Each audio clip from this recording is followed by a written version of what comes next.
They say, I got away with 1 minute, let's see if we can get away with 2. That's what children do, is they stretch the limits of your consistency. And it doesn't really help them neither, because then with some children it would make them lie. Because they'll just take that 1 minute and go further, and come up with better excuses and better lies all the time. And let's apply this, because I know y'all probably don't have a curfew anymore. Can the police radar catch the differentiation between 1 mile an hour over and the speed limit? Yes. Are they allowed to ticket for 1 mile an hour over? Yep. I would think so. Typically not. Typically not, because people's speedometer is frequently variant. So they actually have a policy of 3 to 5. Yeah, everybody in Nebraska I've talked to said you can go 5 miles more. It's 3 to 5 to accommodate for the differing speedometers. Because while there should be a standard, sometimes things just slow down. Well, now we know we can cheat. Now, here's the question. 3 to 5. Okay, right quick. Do me a favor and define the phrase speed limit. The most you're supposed to go. The most you're supposed to go. All right, that is the limit of the speed that you can reach. So, 12 o'clock curfew, 60 miles an hour. 61 means what? No different than 1 minute or 30 minutes. It's Mm-hmm. 91 or 90. Yes. Now, that's personal pet peeve of your pastor. However, it's the same way with the speed limit as it is with a parent and a child. Exactly. If the cops aren't going to get you for 1 mile over the speed limit, same thing with the child coming in 1 minute past midnight. Yes. Yes. We all learned that very easily. And can you see human nature now? That human nature always wants to test how much can I get away with. It's not how many good things can I do. Within that boundary. Within that boundary, it's how many bad things can I get away with. Therefore, what is the point of discipline? To teach. To teach. To teach you how best to live within that boundary. And sometimes, all it requires is a little sign that says, you know, you're going the wrong way. And sometimes, it requires the rod. So it is that you drag your children up out of bed to make them go to church. Because what do they need to do? Learn about God. Learn about God. And what does their own selfish nature want to do? Stay in bed. Stay in bed. What is the role of discipline? Get them out of that bed. Get them out of bed and get them to church. Now, there are many ways to do this, and some ways that you do it can create resentment. Many of those such ways are discipline for the sake of discipline rather than discipline for the sake of the goal. The goal is to lead them into a better life, not just to discipline them. Because what does the end of verse 14 say? Yeah. And that Sheol is the place of the dead. Essentially, it's the grave. It's, in Hebrew, the usual use of it means the place where the bodies wait until the resurrection.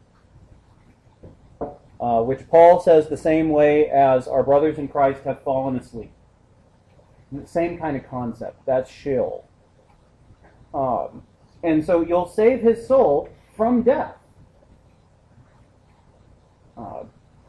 Now, how does making sure the child doesn't speed, how does making sure the child doesn't cheat on their tests, how does making sure the child gets up on Sunday morning and goes to church going to save their soul from Sheol? It teaches them an existence, a type of lifestyle When they come across other things in their life, they'll know better how to handle them. Yes. And what the Lord would want from them. Yes.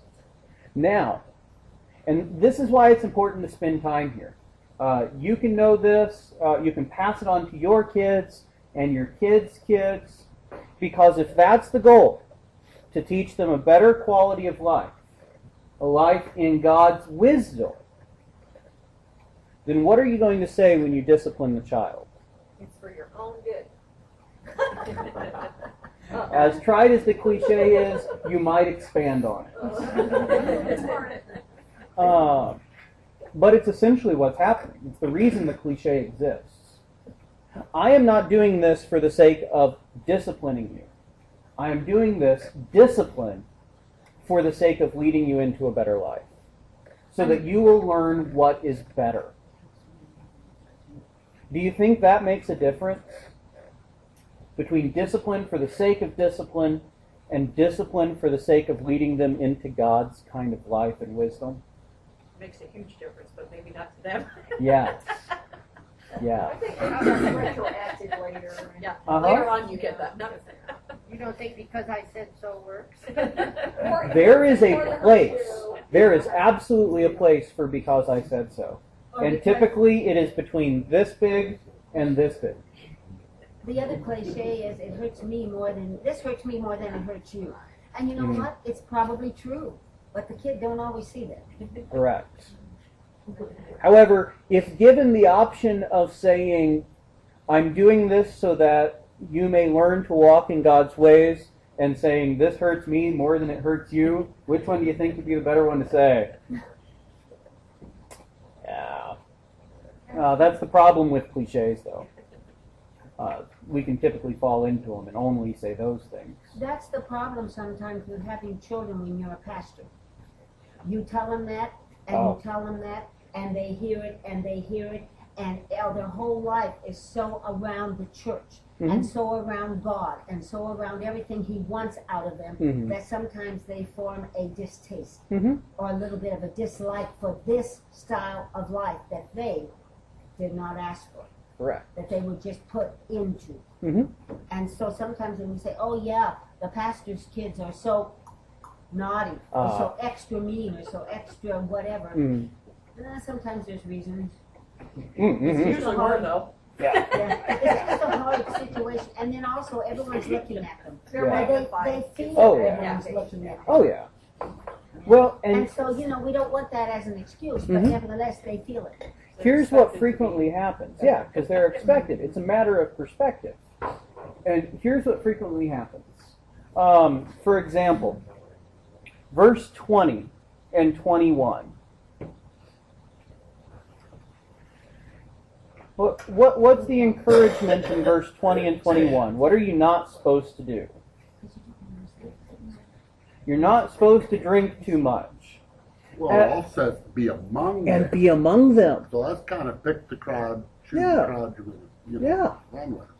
Now, what's the easy way not to be among drunkards or to drink too much? Avoid the situation. Avoid the situation entirely. Yeah. The easy way to do it is to say, you will not drink any alcohol whatsoever, and if I catch you with any alcohol at all, I will discipline you.